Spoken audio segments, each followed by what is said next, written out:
Good evening friends. मैं फिर से आ गई हूँ कुछ मैसेज देने के लिए।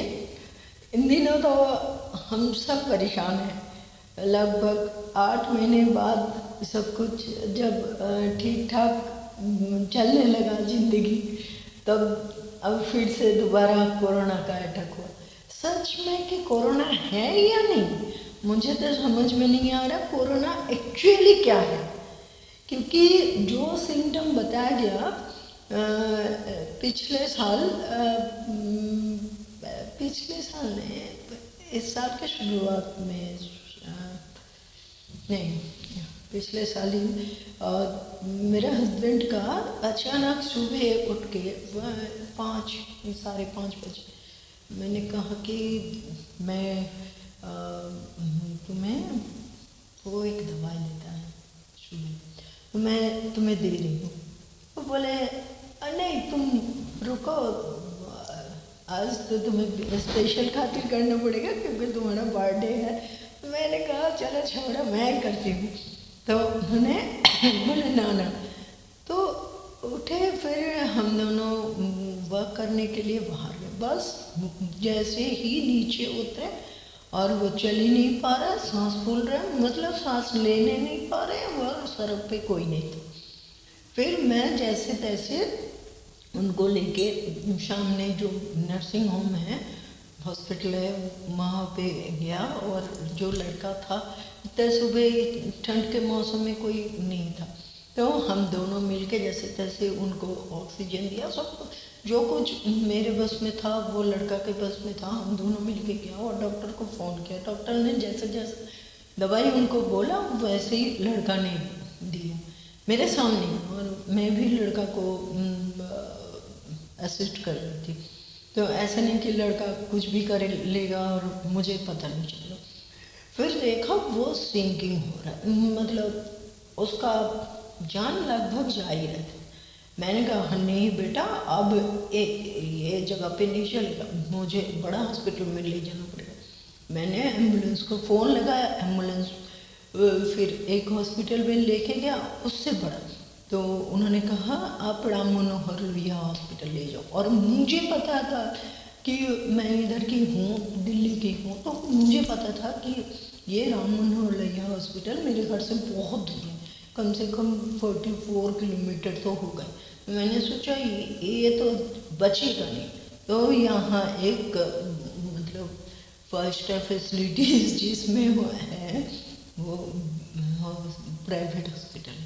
मेरे पास एक भी पैसा नहीं, मतलब एम्बुलेंस का पैसा देने के लिए भी मेरे पास पैसा नहीं था, ना मेरे पास कार्ड था, कुछ भी नहीं था। बस मुझे भरोसा था अपने आप पर और डॉक्टर की पढ़ाई पर। तो मैंने लेके गया। इन द मीन टाइम मैंने अपना भतीजा को फ़ोन कर दिया, बेटा तू भी आ जा। तो वो भी आ गया। तो हम जितना हो सके रिश्तेदारों को इन्फॉर्म किया थ्रू फेसबुक कि ऐसे ऐसे है, मैं लेके हॉस्पिटल जा रही हूँ। तो उनको जो भी ट्रीटमेंट देना था दे दिया और आईसीयू में एडमिट किया। तो बोले इनका हार्ट का कंडीशन थोड़ा सा ख़राब है, अब नहीं जानते हो। तो मैंने कहा इनको तो जो भी एमटी डॉक्टर को ही दिखाते हैं। तो चलो ठीक है, भगवान की कृपा से वो कुछ दिनों के भीतर ठीक हो गया। और हॉस्पिटल भी बहुत अच्छा था, मुझसे कोई एक्स्ट्रा चार्ज नहीं मांगा, कुछ भी नहीं। तो मैं आज जो भी देखती हूँ कोरोना के मामले में, मुझे लगता है इस समय अगर मेरे हस्बैंड को इस तरह का कोई बीमारी हो जाता अचानक, तो वो तो सब कहते हैं कि कोरोना हो गया और मतलब समाज से हम बिल्कुल समाज मेरे को बॉयकॉट कर देता, और पता नहीं क्या क्या हमारे साथ हो जाता।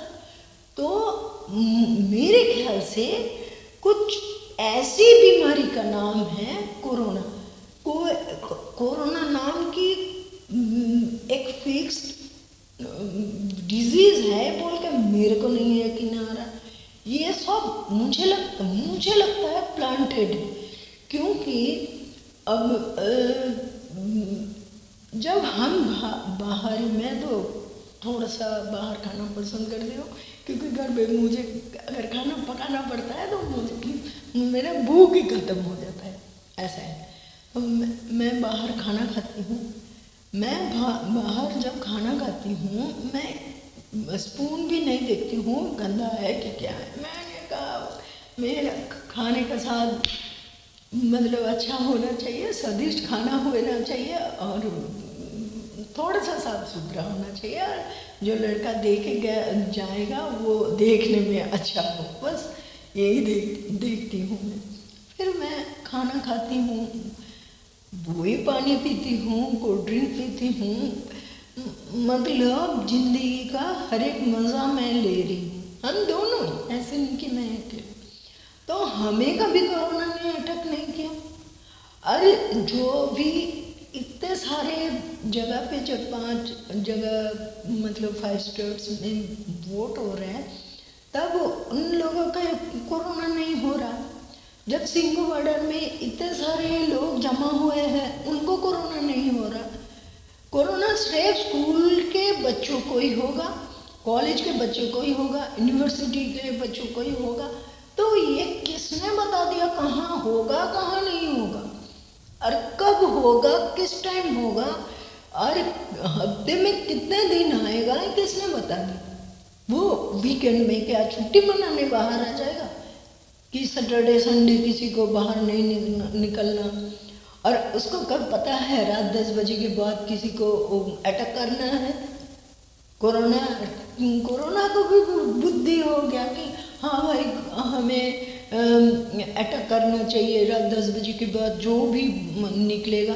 अरे किसी को तो 12 बजे प्लेन में जाना भी पड़ता है, जाना पड़ सकता है। जैसे हमें तो अक्सर, हम कलकत्ता जाने के लिए 6 बजे का फ्लाइट पकड़ती हूँ, तो हमें तो घर से मिनिमम 3 बजे निकलना पड़ेगा।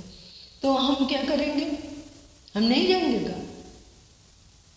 और जो भी कोरोना करके बोल रहे हैं ना, उसको कहो, उन लोगों को कहो तुम सैलरी मत लो।